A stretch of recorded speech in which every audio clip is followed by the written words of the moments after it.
Hello, सभी को नमस्कार है। आप सबका स्वागत है हमारी कक्षा में। और हमारे यहाँ पे चल रही है नेट की तैयारी कराई जा रही है हिंदी विषय से। हिंदी साहित्य से नेट की तैयारी करा रहे हैं और हमारे यहाँ यूनिट 7 लगभग कंप्लीट होने के कगार पर है। और आज की कहानी यूनिट 7 कहानियों का जो है यूनिट है, उसमें हम आज की कहानी देखेंगे, कोसी का घटवार। कल हमने एक कहानी कल कर ली थी, कौन सी, लाल पान की बेगम। तो अब हमारे पास 8 कहानी बची थी। आज ये कहानी हम लोग करने जा रहे हैं। 7 कहानी और बची हुई हैं। 21 कहानियों का आपके सिलेबस में लिया गया है। ठीक है, चलिए देखते हैं कोसी का घटवार है क्या। राइटर है इसके शेखर जोशी। सबसे पहले नोट कर लो प्रकाशन वर्ष, इसका 1957 में आई थी ये कल्पना पत्रिका में। लिख लीजिए आप लोग, 1957 में कल्पना पत्रिका में आई थी। उसके बाद 1958 में ये इसी पत्रिका के नाम, इसी कोसी का घटवार नाम के एक संग्रह में इसको संकलित किया गया।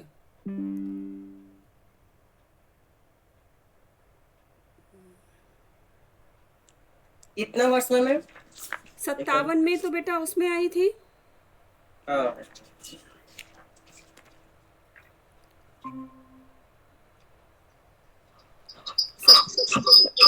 57 में आई थी। एक मिनट, वॉइस आ रही है। अभी ठीक है।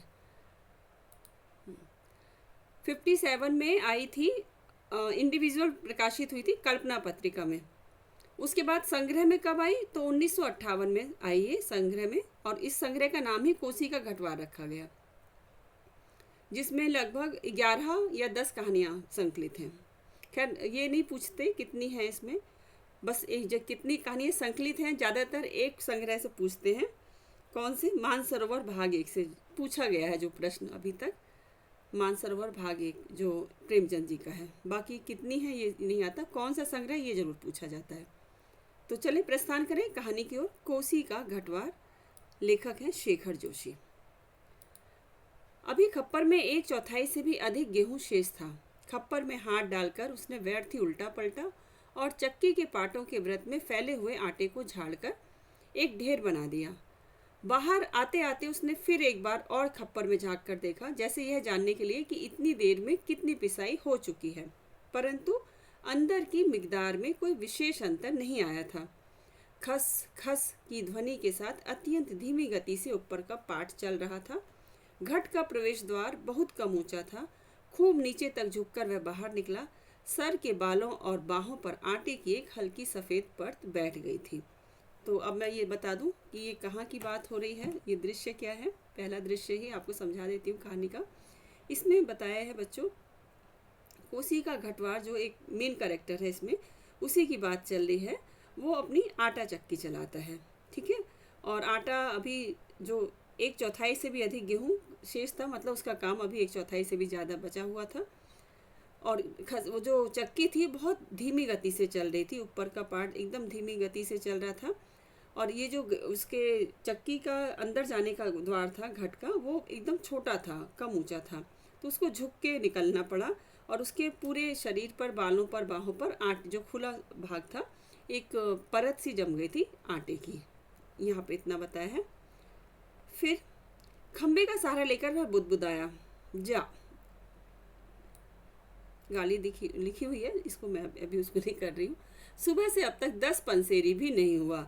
सुबह से बेचारा काम में लगा हुआ है, लेकिन अभी तक 10 पंसेरी भी नहीं हुआ। पंसेर बच्चों इकाई है, 5 सेर की एक इकाई है पंसेरी, ठीक है।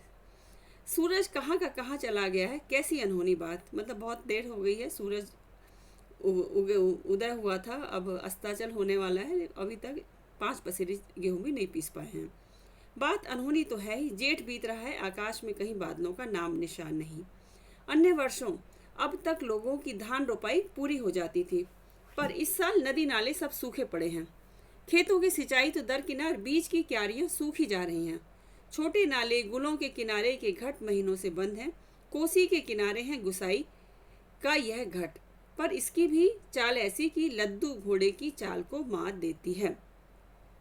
तो ये किस नदी के किनारे है, कोसी। घटवार जो पीसने वाला है, पिसाई वाला है, इसलिए इसका नाम है कोसी का घटवार।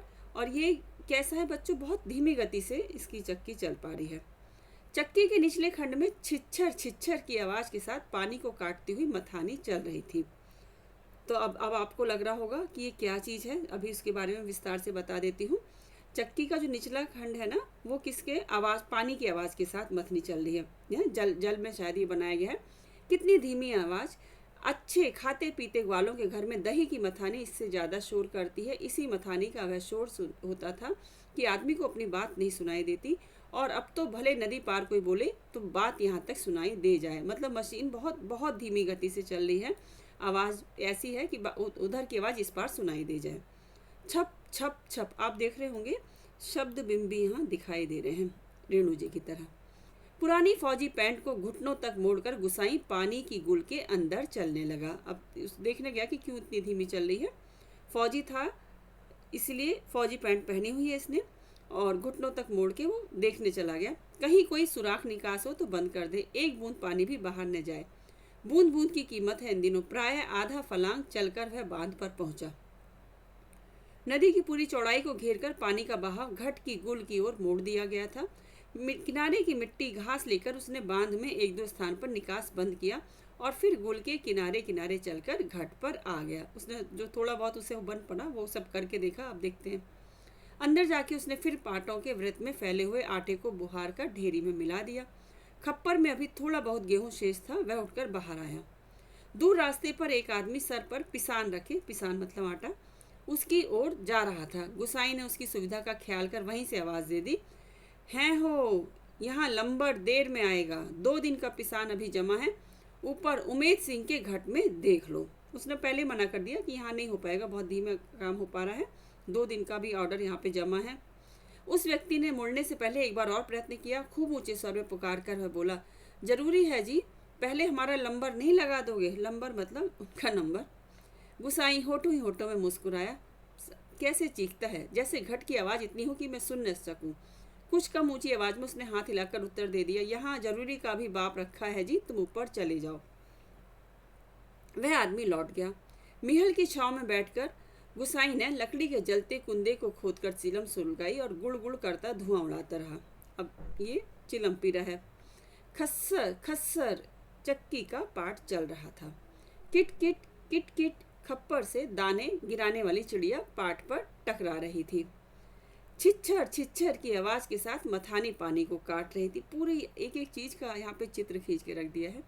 और कहीं कोई आवाज़ नहीं, कोसी के बहाव में भी कोई ध्वनि नहीं। रेती पाथरों के बीच में टखने टखने पत्थर भी अपना सर उठाए आकाश को निहार रहे थे। दोपहरी ढलने पर भी इतनी तेज धूप, कहीं चिड़ैया भी नहीं बोलती, किसी प्राणी का प्रिय अप्रिय स्वर नहीं। चिड़िया भी वहाँ पे नहीं दिखा। जो जेठ की गर्मी बताई है। तो सूखी नदी के किनारे बैठा गुसाई सोचने लगा, क्यों उस व्यक्ति को लौटा दिया। लौट तो वह जाता ही घट के अंदर टच पड़े पिसान के थैलों को देखकर, टच मतलब पूरे फुल भरे हुए हैं, 2-4 क्षण की बातचीत का आसरा ही होता। अब उसे पछतावा हो रहा कि क्यों उसको लौटा दिया। कभी कभी गुसाई को यह अकेलापन काटने लगता है। सूखी नदी के किनारे का यह अकेलापन नहीं, जिंदगी भर साथ देने के लिए जो अकेलापन उसके द्वार पर धरना देकर बैठ गया है वही। अब देखिए, इसके काम की बात हो गई, अब इसके जीवन में प्रवेश कर रहे हैं। लेखक बता रहे हैं कि अकेलापन है, उसके जीवन में अकेलापन है, जिसे वह अपना कह सके, ऐसे किसी प्राणी का स्वर उसके लिए नहीं। पालतू कुत्ते बिल्ली का स्वर भी नहीं। क्या ठिकाना ऐसे मालिक का जिसका घर द्वार नहीं, बीवी बच्चे नहीं, खाने पीने का ठिकाना नहीं। ऐसे मालिक का क्या ठिकाना। सही बात है, बोल रहे हैं भाई।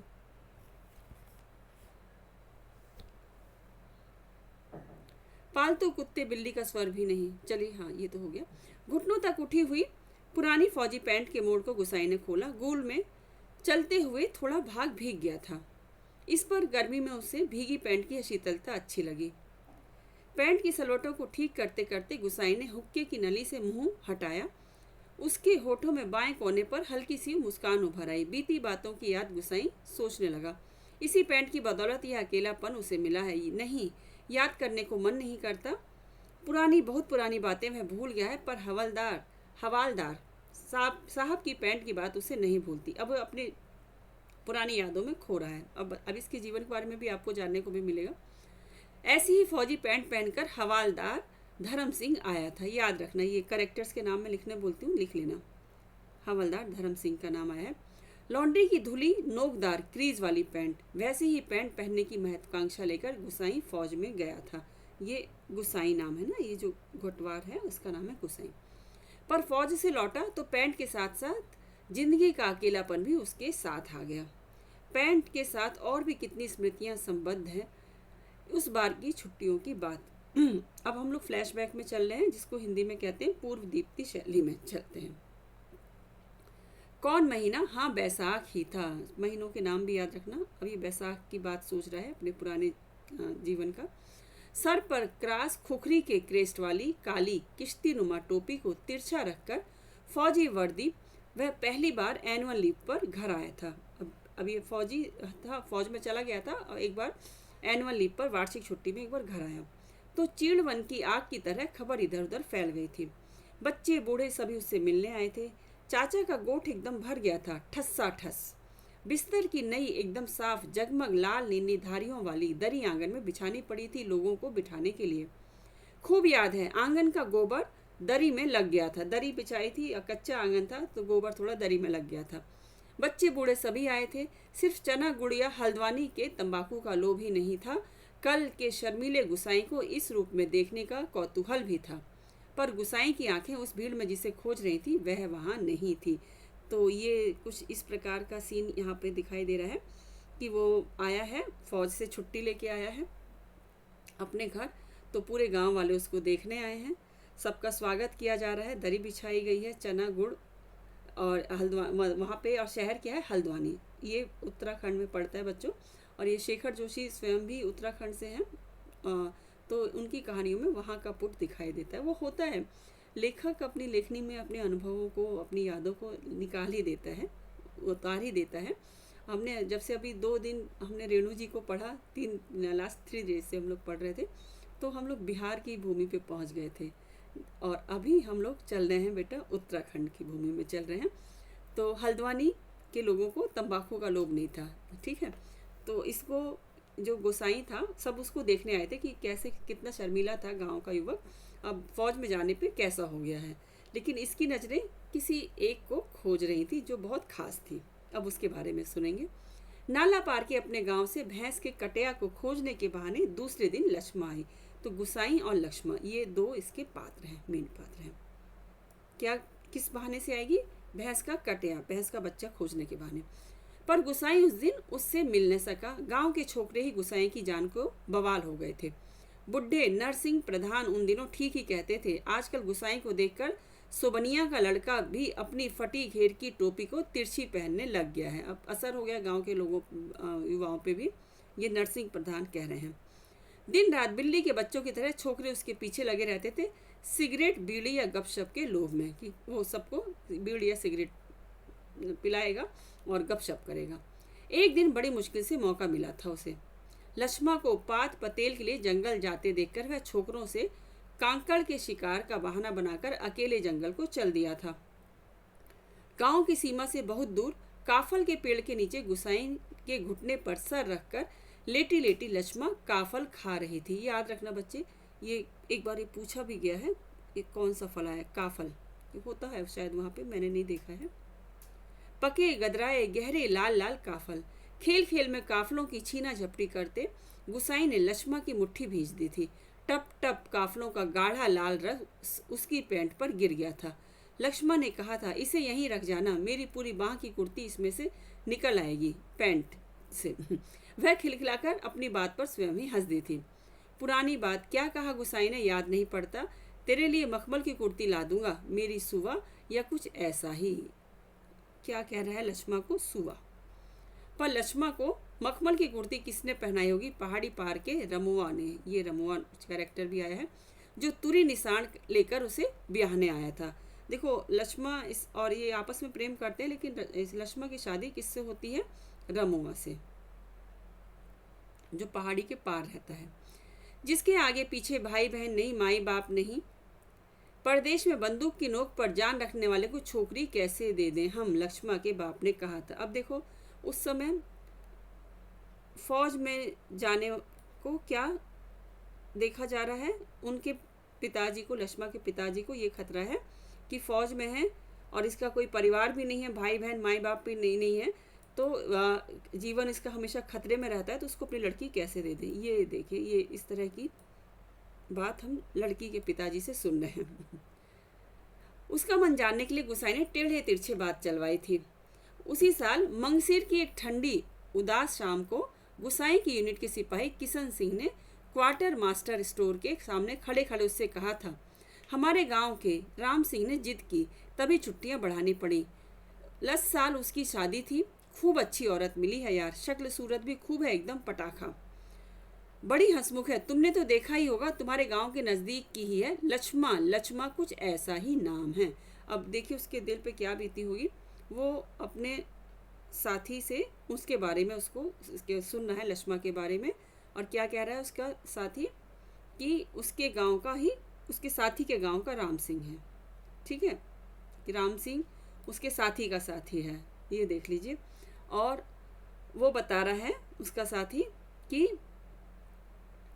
राम सिंह ने बहुत जिद की थी उसको रोकने के लिए, क्योंकि उसकी शादी थी, तो शादी बिता के आया, अपने दोस्त की शादी देख के आया है, और उसको बहुत अच्छी औरत मिली है, उसका नाम है लक्ष्मा। यहाँ पे ये जानकारी इसको देती। एक मिनट बेटा, सॉरी। गुसाई को याद नहीं पड़ता कौन सा बहाना बनाकर वह किशन सिंह के पास से चला आया था। तो ये जो साथी है, जो इसका भी साथी है, गुसाई का भी और राम सिंह का भी, उसका नाम है किशन सिंह। तो वो बेचारा, उसका दिल तो अब टूट गया, आ गया वहाँ से बहाना बना के उसके पास से आ गया। रम डे थे उस दिन। हमेशा आधा पैग लेने वाला गुसाई उस दिन पेशी करवाई थी, मलेरिया प्रिकॉशन न करने के अपराध में।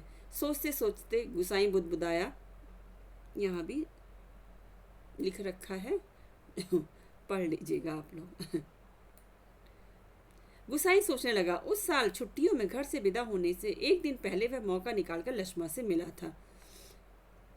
गंगनाथ जी की कसम, जैसा तुम कहोगे मैं वैसा ही करूंगी, आंखों में आंसू भरकर लक्ष्मा ने कहा था। थोड़ा देखो, कहानी समझनी पड़ेगी, कभी पुराने उसमें चलती है, कभी वर्तमान में आ जाती है। तो अभी ये गंगनाथ जी की कसम खा रही है लक्ष्मा, कह रही है कि तुम जैसा कहोगे मैं वैसी करूंगी।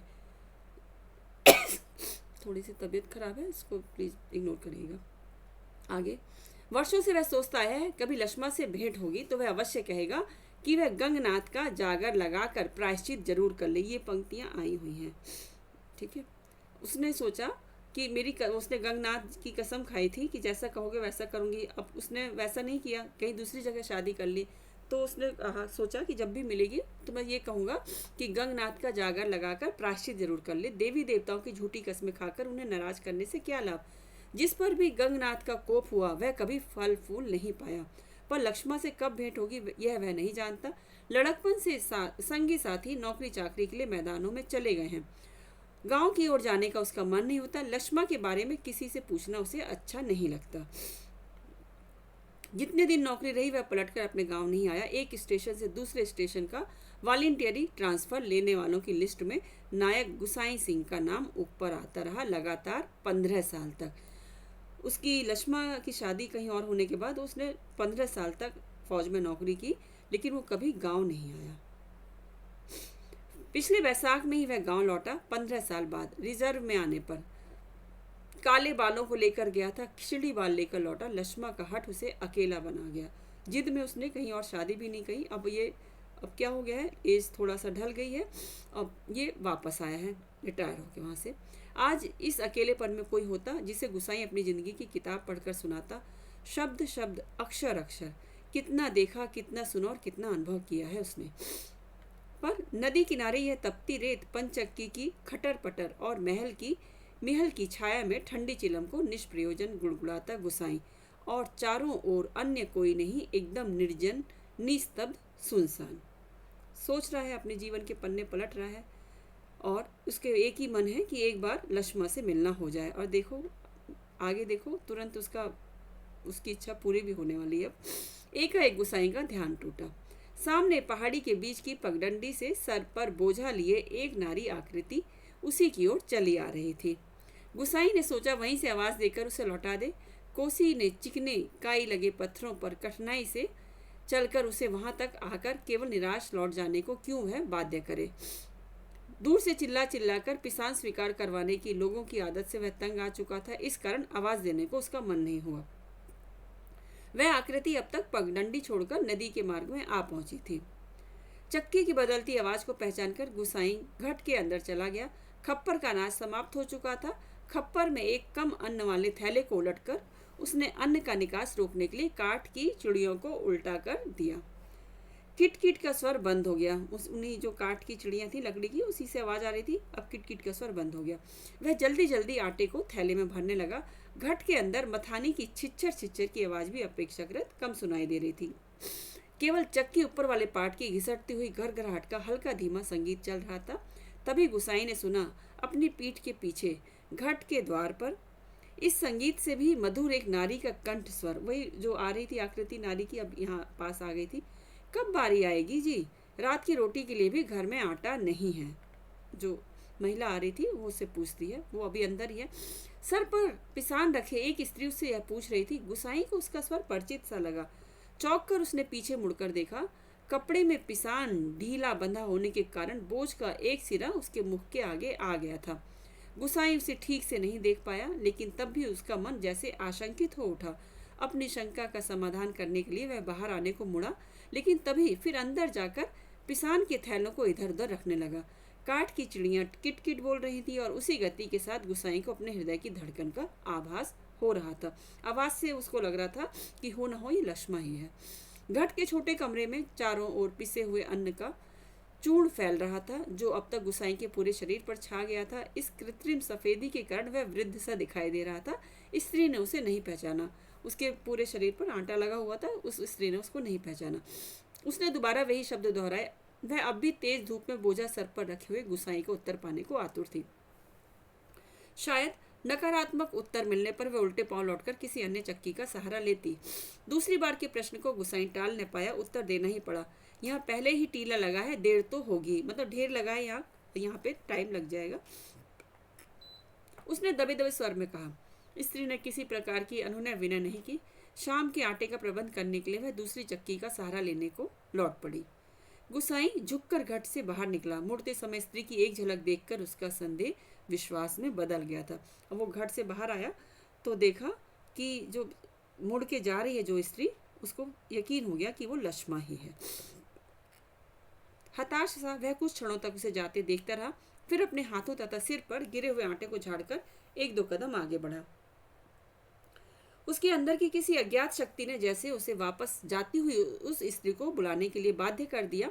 आवाज देकर उसे बुला लेने को उसने मुंह खोला, परंतु आवाज न दे सका। एक झिझक, एक असमर्थता थी जो उसका मुंह बंद कर रही थी। वह स्त्री नदी तक पहुंच चुकी थी। गुसाई के अंतर में तीव्र उथल पुथल मच गई। इस बार आवेग इतना तीव्र था कि वह स्वयं को रोक नहीं पाया। लड़खड़ाती आवाज में उसने पुकारा, लक्ष्मा। अब वो जैसे जैसे वापस जा रही थी, इसका दिल इधर धड़क रहा था। आखिरकार वो रोक नहीं पाया और उसने उसको आवाज दे दी। लक्ष्मा ने पीछे मुड़कर देखा। मायके में उसे सभी इसी नाम से पुकारते थे।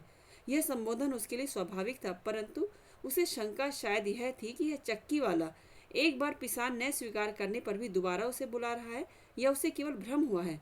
उसने वहीं से पूछा, मुझे पुकार रहे हैं जी? गुसाई ने संयत स्वर में कहा, हाँ ले आ, हो जाएगा। लक्ष्मा क्षण में रुकी और फिर घट की ओर लौट आई।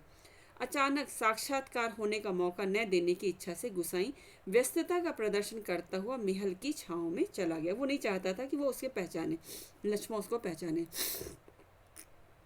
लक्ष्मा पिसान का थैला घट के अंदर रखाई। बाहर निकलकर उसने आंचल के कोट से मुंह पोंछा। तेज धूप में चलने के कारण उसका मुंह लाल हो गया था। किसी पेड़ की छाया में विश्राम करने की इच्छा से उसने इधर उधर देखा। मिहल के पेड़ की छाया में घट की ओर पीठ किए गुसाई बैठा हुआ था। ये देख लो, पेड़ किसका है? मिहल का पेड़ है। निकट स्थान में दाड़िम के एक पेड़ की छां को छोड़कर अन्य कोई बैठने लायक स्थान नहीं था। वह उसी ओर चलने लगी। दाड़िम कहते हैं बच्चों अनार को। गुसाई की उदारता के कारण ऋणी सी होकर ही जैसे उसने निकट आते आते कहा, तुम्हारे बाल बच्चे जीते रहें घटवाड़ जी। उसको आशीर्वाद दे रही है। उपकार का काम कर दिया तुमने। ऊपर के घट में भी जाने कितनी देर में लंबर मिलता। अजाज संतति के प्रति दिए गए आशीर्वचनों को गुसाई ने मन ही मन विनोद के रूप में ग्रहण किया। बाल बच्चे कह रहे वो बेचारा अकेला है, शादी नहीं किया है। इस कारण उसकी मानसिक उथल पुथल कुछ कम हो गई। लक्ष्मा उसकी ओर देखे। इसके पूर्व ही उसने कहा, जीते रहें तेरे बाल बच्चे लक्ष्मा, मायके कब आई। गुसाई ने अंतर में घुमड़ती आंधी को रोककर यह प्रश्न इतने संयत स्वर में किया जैसे वह भी अन्य 10 आदमियों की तरह लक्ष्मा के लिए एक साधारण व्यक्ति हो। उसके सामने जाहिर नहीं करना चाह रहा था। दाड़िम की छाया में पात पतेल झाड़ कर बैठते लक्ष्मा ने शंकित दृष्टि से गुसाई की ओर देखा। कोसी की सूखी धार अचानक जल प्लावित होकर बहने लगती तो भी लक्ष्मा को इतना आश्चर्य न होता जितना अपने स्थान से केवल 4 कदम की दूरी पर गुसाई को इस रूप में देखने पर हुआ। अब उसने गुसाई को देख लिया। विस्मय से आंखें फाड़कर वह उसे देखे जा रही थी, जैसे अब भी उसे विश्वास न हो रहा हो कि जो व्यक्ति उसके सम्मुख बैठा है वह उसका पूर्व परिचित गुसाई ही है। तुम जाने लक्ष्मा क्या कहना चाहती थी, शेष शब्द उसके कंठ में ही रह गए। हाँ, पिछले साल पलटन से लौट आया था। वक्त काटने के लिए यह घट लगवा लिया। गुसाई ने ही पूछा, बाल बच्चे सब ठीक हैं? आंखें जमीन पर टिकाए गर्दन हिलाकर संकेत से ही उसने बच्चों की कुशलता की सूचना दे दी। जमीन पर गिरे एक दाड़िम के फूल को हाथों में लेकर लक्ष्मा उसकी पंखुड़ियों को एक एक कर निरुद्देश्य तोड़ने लगी और गुसाई पतली सीख लेकर आग को कुरेदता रहा। अब ये सिचुएशन आप महसूस कर पा रहे होंगे कि दोनों प्रेम करते थे, बिछड़ गए, किस्मत ने अलग कर दिया और आज इस मोड़ पे दोनों मिल रहे हैं। तो कहने के लिए शब्द ही नहीं है। बातों का क्रम बनाए रखने गुसाई ने पूछा, तू अभी और कितने दिन मायके ठहरने वाली है? अब लक्ष्मा ने के लिए अपने को रोकना असंभव हो गया। टप टप टप वह सर नीचा किए आंसू गिराने लगी। सिसकियों के साथ साथ उसके उठते गिरते कंधों को गुसाई देखता रहा। उसे यह नहीं सूझ रहा था कि वह किन शब्दों में अपनी सहानुभूति प्रकट करे। इतनी देर बाद सहसा गुसाई का ध्यान लक्ष्मा के शरीर की ओर गया। उसके गले में चरेऊ मगर मतलब जो सुहाग का चिन्ह होता है, मंगलसूत्र नहीं था। हतप्रभ सा गुसाई उसे देखता रहा। अपनी व्यवहारिक अज्ञानता पर उसे बेहद झुंझलाहट हो रही थी। उसे वो बेकार लगा कि मैंने क्यों उसको रुला दिया। आज अचानक लक्ष्मा से भेंट हो जाने पर वह उन सब बातों को भूल गया जिन्हें वह कहना चाहता था। इन क्षणों में वह केवल मात्र श्रोता बनकर रह जाना चाहता था। गुसाई की सहानुभूतिपूर्ण दृष्टि पाकर लक्ष्मा आंसू पोंछती हुई अपना दुखड़ा रोने लगी। जिसका भगवान नहीं होता उसका कोई नहीं होता। जेठ जिठानी से किसी तरह पिंड छुड़ाकर यहाँ माँ की बीमारी में आई थी। वह भी मुझे छोड़कर चली गई। माँ भी मर गई है। अब एक अभागा मुझे रोने को रह गया है, उसी के लिए जीना पड़ रहा है, नहीं तो पेट पर पत्थर बांधकर कहीं डूब मरती, जंजाल कटता। यहाँ काका काकी के साथ रह रही हो? गुसाई ने पूछा। मुश्किल पड़ने पर कोई किसी का नहीं होता जी। बाबा की जायदाद पर उनकी आंखें लगी हैं, सोचते हैं कहीं मैं हक न जमा लूं। मैंने साफ साफ कह दिया, मुझे किसी का कुछ लेना देना नहीं। जंगलात का लीसा ढो ढोकर अपनी गुजर कर लूंगी। किसी की आंख का कांटा बनकर नहीं रहूंगी। गुसाई ने किसी प्रकार की मौखिक संवेदना प्रकट नहीं की, केवल सहानुभूतिपूर्ण दृष्टि से उसे देखता भर रहा। दाड़िम के वृक्ष से पीठ टिकार लक्ष्मा घुटने मोड़कर बैठी थी। गुसाई सोचने लगा, 15-16 साल किसी की जिंदगी में अंतर लाने के लिए कम नहीं होते। समय का यह अंतराल लक्ष्मा के चेहरे पर भी एक छाप छोड़ गया था, पर उसे लगा उस छाप के नीचे वह आज भी 15 वर्ष पहले की लक्ष्मा को देख रहा है।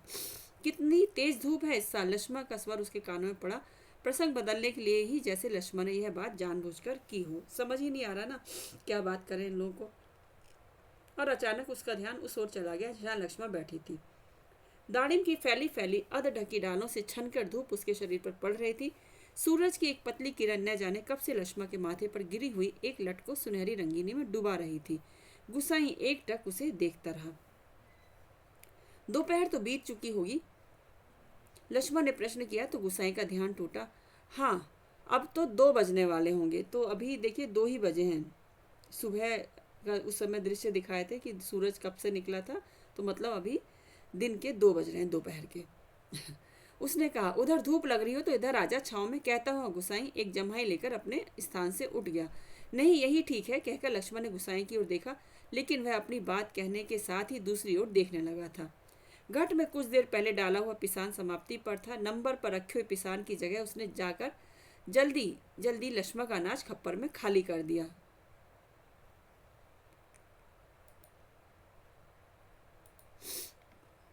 अब उसने लक्ष्मा का अनाज डाल दिया चक्की में।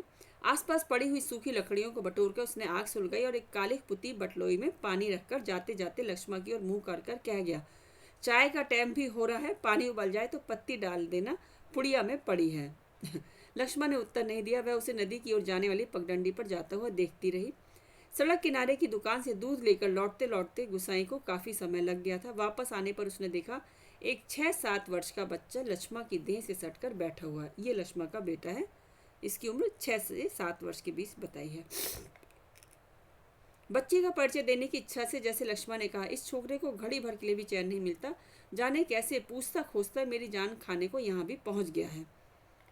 गुसाई ने लक्ष्य किया कि बच्चा बार बार उसकी दृष्टि बचाकर माँ से किसी चीज के लिए जिद कर रहा है। एक बार झुंझलाकर लक्ष्मण ने उसे झिड़क दिया, चुप रह, अभी लौटकर घर जाएंगे, इतनी सी देर में क्यों मरा जा रहा है। चाय के पानी में दूध डालकर गुसाई फिर उसी बंजर घाट में गया। एक थाली में आटा लेकर वह गोल के किनारे बैठा बैठा उसे गूंथने लगा। मिहल के पेड़ की ओर आते समय उसने साथ में 1-2 बर्तन और ले लिए। वो समझ गया कि बच्चा शायद भूखा है, तो चाय में दूध डालकर वो आटा गूंथने बैठ गया। लक्ष्मण ने बटलोई में दूध चीनी डालकर चाय तैयार कर दी थी। 1 गिलास, एक एनेमल का मग और एक एल्यूमिनियम के मेस्टिन में गुसाई ने चाय डालकर आपस में बांट ली, 3 जगह कर ली, और पत्थरों से बने बेढंगे चूल्हे के पास बैठकर रोटियां बनाने का उपक्रम करने लगा। अब फौज से आया है तो उसे सब काम आता ही है, घर का भी। और दूसरी बात कि अकेला रहता है तो खुद ही बनाता है। हाथ का चाय का गिलास जमीन पर टिकाकर लक्ष्मा उठी। आटे की थाली अपनी ओर खिसकाकर उसने स्वयं रोटी पका देने की इच्छा ऐसे स्वर में प्रकट की कि गुसाई ना न कह सका। वह खड़ा खड़ा उसे रोटी पकाते हुए देखता रहा। गोल गोल डिबिया सरीखी रोटियां चूल्हे में खिलने लगी। वर्षों बाद गुसाई ने ऐसी रोटियां देखी थी जो अनिश्चित आकार की फौजी लंगर की चपातियों या स्वयं उसके हाथ से बनी बेडौल रोटियों से एकदम भिन्न थी। आटे की लोई बनाते समय लक्ष्मा के छोटे छोटे हाथ बड़ी तेजी से घूम रहे थे। कलाई में पहने हुए चांदी के कड़े जब कभी आपस में टकरा जाते तो खन खन का एक अत्यंत मधुर स्वर निकलता। चक्की के पाट पर टकराने वाली काठ की चिड़ियों का स्वर कितना नीरस हो सकता है, यह गुसाई ने आज पहली बार अनुभव किया। पहली बार उसने देखा कि स्त्री जब रोटी बनाती है तो चूड़ी की आवाज़ से कितनी मधुर ध्वनि निकलती है। किसी काम से वह बंजर घाट की ओर गया और बड़ी देर तक खाली बर्तन डिब्बों को उठाता रखता रहा। वह लौटकर आया तो लक्ष्मा रोटी बनाकर बर्तनों को समेट चुकी थी और अब आटे में सने हाथों को धो रही थी। गुसाई ने बच्चे की ओर देखा। वह दोनों हाथों में चाय का मग थामे टकटकी लगाकर गुसाई को देखे जा रहा था। लक्ष्मा ने आग्रह के स्वर में कहा, चाय के साथ खानी हो तो खा लो, फिर ठंडी हो जाएंगी। मैं तो अपने टाइम से ही खाऊंगा, यह तो बच्चे के लिए। स्पष्ट कहने में उसे झिझक महसूस हो रही थी, जैसे बच्चे के संबंध में चिंतित होने की उसकी चेष्टा अनाधिकार हो। वो बच्चे के लिए चिंता कर रहा था, लेकिन उसने जैसे ही ये बात प्रकट करनी चाहिए उसको लगा कि मेरा उस पर अधिकार तो है नहीं, इसलिए वो चुप हो गया। नहीं जी, वह तो अभी घर से खाकर ही आ रहा है, मैं रोटियां बनाकर रख आई थी। अत्यंत संकोच के साथ लक्ष्मण ने आपत्ति प्रकट कर दी। और यूं ही कहती है, कहाँ रखी थी रोटियां घर में? बच्चे ने रुआसी आवाज में वास्तविक व्यक्ति की बातें सुन रहा था और रोटियों को देखकर उसका संयम ढीला पड़ गया था। वो उसको खाने का मन बना रहा था, लेकिन माँ के ऐसे कहने से उसको लगा कि रोटी नहीं मिलेंगी, तो उसने सच्चाई उसके सामने बोल दी। चुप! आंखें तरेड़ कर लक्ष्मण ने उसे डांट दिया। बच्चे के इस कथन से उसकी स्थिति हास्यास्पद हो गई थी। इस कारण लज्जा से उसका मुंह आरक्त हो उठा। बच्चा है, भूख लगाई होगी, डांटने से क्या फायदा? गुसाई ने बच्चे का पक्ष लेकर 2 रोटियां उसकी ओर बढ़ा दी, परंतु माँ की अनुमति के बिना उन्हें स्वीकारने का साहस बच्चे को नहीं हो रहा था। वह ललचाई दृष्टि से कभी रोटियों की ओर कभी माँ की ओर देख लेता था। गुसाई के बार बार आग्रह करने पर भी बच्चा रोटियां लेने में संकोच करता रहा तो लक्ष्मण ने उसे झिड़क दिया, मर, अब ले क्यों नहीं लेता? जहाँ जाएगा वहीं अपना लक्षण दिखाएगा। माँ थोड़ा लज्जित सी तो हुई थी, तो उसे गुस्सा था, लेकिन बच्चे ने देखो इतनी भूख के बाद भी माँ के कहे बिना उसने रोटी को हाथ नहीं लगाया। इससे पहले कि बच्चा रोना शुरू कर दे, गुसाई ने रोटियों के ऊपर एक टुकड़ा गुड़ का रखकर बच्चे के हाथों में दिया।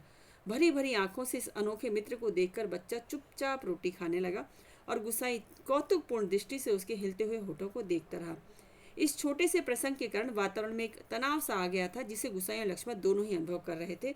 स्वयं भी एक रोटी को चाय में डुबाकर खाते खाते गुसाई ने जैसे इस तनाव को कम करने की कोशिश में ही मुस्कुराकर कहा, लोग ठीक ही कहते हैं, औरत के हाथ की बनी रोटियों में स्वाद ही दूसरा होता है। लक्ष्मण ने करुण दृष्टि से उसकी ओर देखा। गुसाई हो कर खोखली हंसी हंस रहा था। कुछ साग सब्जी होती तो बेचारा एक आधी रोटी और खा लेता। गुसाई ने बच्चे की ओर देखकर अपनी विवशता प्रकट की। ऐसे ही ऐसे ही खाने पीने वाले की तकदीर लेकर पैदा हुआ होता तो मेरे भाग क्यों पड़ता। 2 दिन से घर में तेल नमक नहीं है, आज थोड़े पैसे मिले हैं, आज ले जाऊंगी कुछ सौदा। अब वो उसके सामने अपनी असलियत मतलब अपनी वास्तविक स्थिति बता रही है। हाथ से अपनी जेब टटोलते हुए गुसाई ने संकोचपूर्ण स्वर में कहा, लक्ष्मण। लक्ष्मण ने जिज्ञासा से उसकी ओर देखा। गुसाई ने जेब से एक नोट निकालकर उसकी ओर बढ़ाते हुए कहा, ले, काम चलाने के लिए यह रख ले, मेरे पास अभी और है, परसों दफ्तर से मनी आर्डर आया था। अब उसको फौज से भी पेंशन आती है। नहीं नहीं जी, काम तो चल ही रहा है, मैं इस मतलब से थोड़े कह रही थी, यह तो बात चली थी तो मैंने कहा, कहकर लक्ष्मण ने सहायता लेने से इनकार कर दिया। गुसाई को लक्ष्मण का यह व्यवहार अच्छा नहीं लगा। रूखी आवाज में वह बोला, दुख तकलीफ के वक्त ही आदमी आदमी के काम नहीं आया तो बेकार है। कितना कमाया, कितना फूका हमने इस जिंदगी में, है कोई हिसाब? पर क्या फायदा, किसी के काम नहीं आया।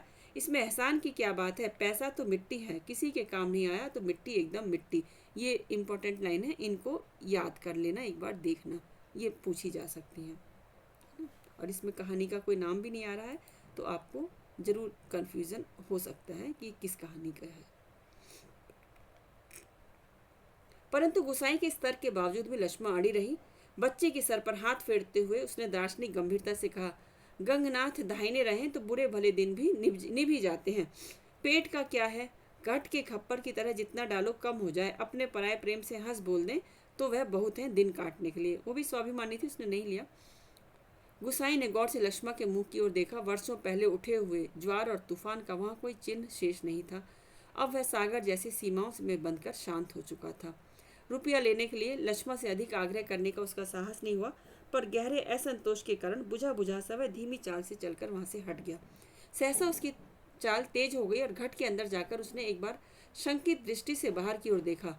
लक्ष्मण उस ओर पीठ किए बैठी थी। उसने जल्दी जल्दी अपने निजी आटे के टीन से 2-2.5 सेर के करीब आटा निकालकर लक्ष्मण के आटे में मिला दिया और संतोष की एक सांस लेकर वह हाथ झाड़ता हुआ बाहर आकर बांध की ओर देखने लगा। ये पंक्ति बच्चों सीजी सेट में आई थी, याद रखना। मैंने जब पेपर भी सॉल्व कराया था, कितना आटा उसने मिलाया, तो 2-2.5 सेर आटा करीब उसने लक्ष्मण के उसमें मिला दिया आटे में। और जब वो पैसे लेने से इनकार कर दी तो उसने इस तरह से मदद करने की सोची। ऊपर बांधकर किसी को घूमते हुए देखकर उसने हाँक दी, शायद खेत की सिंचाई के लिए कोई पानी तोड़ना चाहता था। बांध की ओर जाने से पहले एक बार लक्ष्मण के निकट गया। पिसान पिस जाने की सूचना उसे देकर वापस लौटते हुए फिर ठिठक कर खड़ा हो गया। मन की बात कहने में जैसे झिझक हो रही हो, अटक अटक कर वह बोला, लक्ष्मण।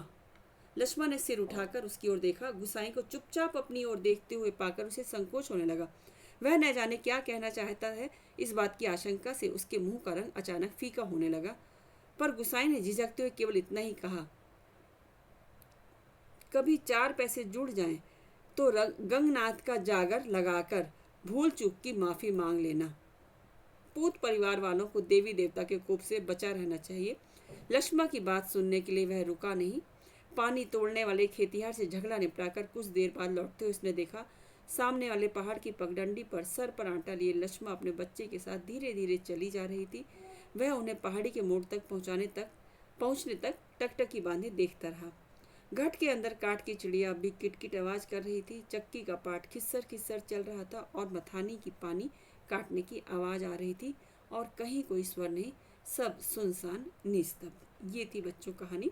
और ये जो अभी इसने ये बात की ना, जाते समय केवल इतनी ही बात कहा ना उसने, तो इसने जो शादी से पहले उसने कहा था ना कि गंगनाथ का जाके जागर लगाएगी और गंगनाथ की कसम खाई थी उसने, उसी कसम को उसने याद दिलाया था कि तुमने जो है कसम खा के भी झूठ बोल दिया, क्योंकि तुमने उसकी बात नहीं मानी गुसाई की और कहीं और विवाह कर लिया। उसी के लिए उसने ये चीज़ याद दिलाई थी। तो ये था बच्चों इस कहानी का एंड। आप लोगों को लगा होगा कुछ हैप्पी एंडिंग होंगी। लक्ष्मण भी अब अकेली है, पति नहीं रहा, और ये क्या कहते हैं हमारा गुसाई जी भी, उसने तो विवाह ही नहीं किया, तो अब हो सकता है उसको उसके इंतज़ार का फल मिले। लेकिन ऐसा कुछ नहीं है। नई कहानी इसी तरह का एंड लेकर आती है जो वास्तव में होता है। वो सब तो फिल्मों में या कहानियों में होता है, या जब आदर्शवाद स्थापित करना होता है। वास्तविकता यही है, यथार्थ यही है। तो चलिए, आज की कहानी कैसी लगी बिल्कुल बताइएगा अभी इस कहानी को यहीं समाप्त करते हैं। अब अगली क्लास में एक और कहानी के साथ फिर मिलेंगे। तब तक के लिए बाय बाय।